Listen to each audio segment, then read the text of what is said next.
Hello ladies and gentlemen, and welcome back to the channel.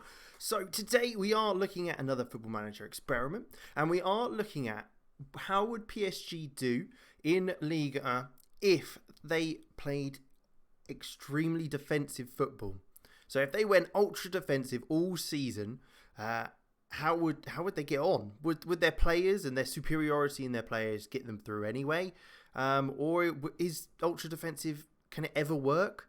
Is that ever the way to play? So what we've done is taken over PSG. What I'll do is I'll set up the tactic, make sure that's how we're going to play all season, and then simulate forward to the end of the year and just see how it's done. This will probably be quite a quick experiment, so just stick around. Won't be long, as you should probably see by the timestamps on there. But we will take a quick look at the tactic we have set in. So it is a catenaccio. So Italian style football. We're going ultra defensive, completely just not letting players play. Look how many defenders are at the back and 2 strikers. That's pretty much how it is. In possession, you've got slightly more direct passing, play for set pieces, be more disciplined, lower tempo, narrow and frequently waste time. In transition, slower pace, down, counter and regroup. And then out of position, we've got force opposition outside, lower defensive line, lower line of engagement, less urgent, and use tighter marking. Obviously, PSG have some of the best players in the world. Kylian Mbappe, obviously one of the standouts. Absolutely phenomenal pace. Fantastic dribbling, first touch, finishing technique, off the ball, composure. It's all ridiculous stuff for a 21-year-old. £400,000 a week.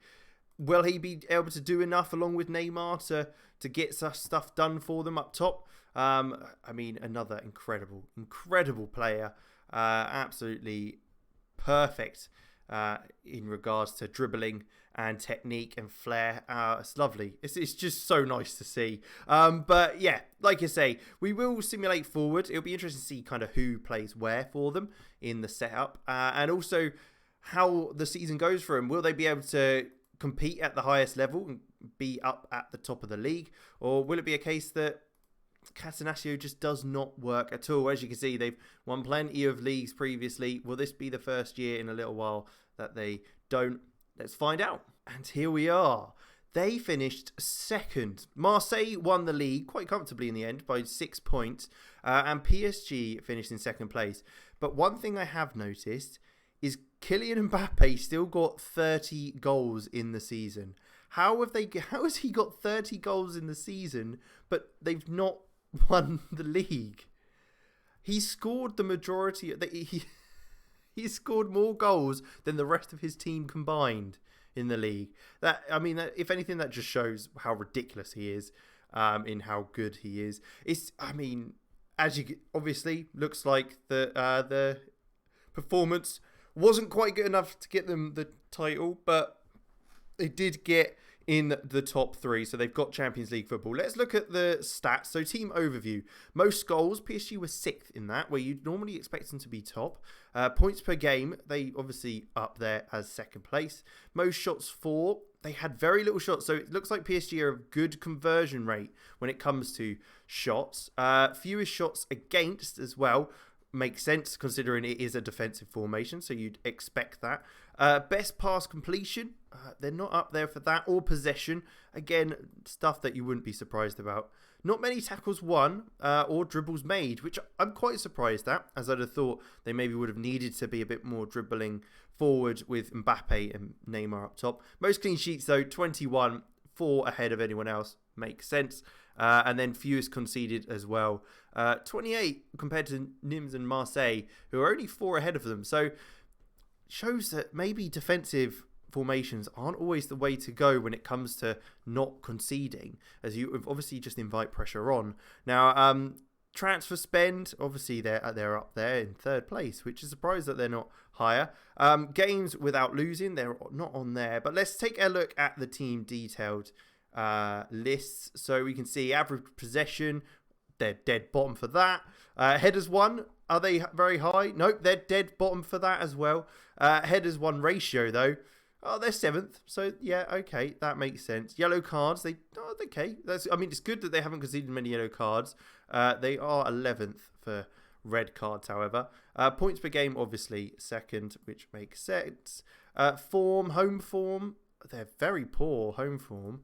However, their away form is a lot better, which I guess, again, makes sense considering they're playing very defensive, so teams are going to want to go at you a lot more away from home. But if they're, away from when you're away from home, but if you are at home yourself, other teams are going to sit back themselves. So you maybe it's a case that PSG maybe come out of position slightly because of that.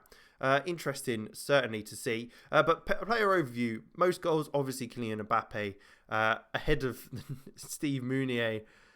Mounier? Mooney, is that right? Sure, let's go with Mooney. Correct me in the comments if you know better than me, because I'm sure you do.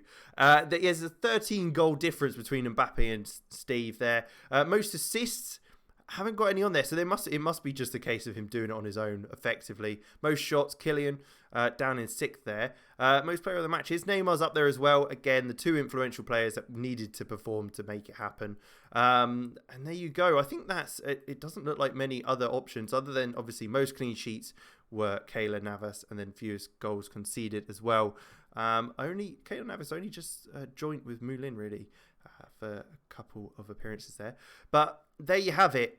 That is what we found. So PSG are still good enough, even when forced to play a Catenaccio formation. This looks like the kind of formation and players that they were looking to play there. So Mbappe and Neymar up top, as expected. Herrera, Verratti and Gueye in the middle. Florenzi on the right. Bernat on the left. Diallo, Marquinhos and Kimpembe. And Marquinhos as the libero in there. Makes sense. Absolutely makes sense with kind of the team that they've got there, how that's worked. But there you have it. Obviously, a poor start to the season by the looks of things. It obviously didn't quite work to plan, but they started to get into things. There's a 4-1 win there. Let's take a look at that. So you can see Neymar and Mbappe getting the goals. They still got a high XG, so it looks like they did get into kind of a form with this formation. So maybe if we gave them another season, they possibly could end up winning the league again and being back into how they do things. Back to normal as such. But there you have it. They do finish 2nd in the league. Unfortunately for them, that is not quite good enough for the title. 69 points there with Marseille above them in 75. But I hope you did enjoy.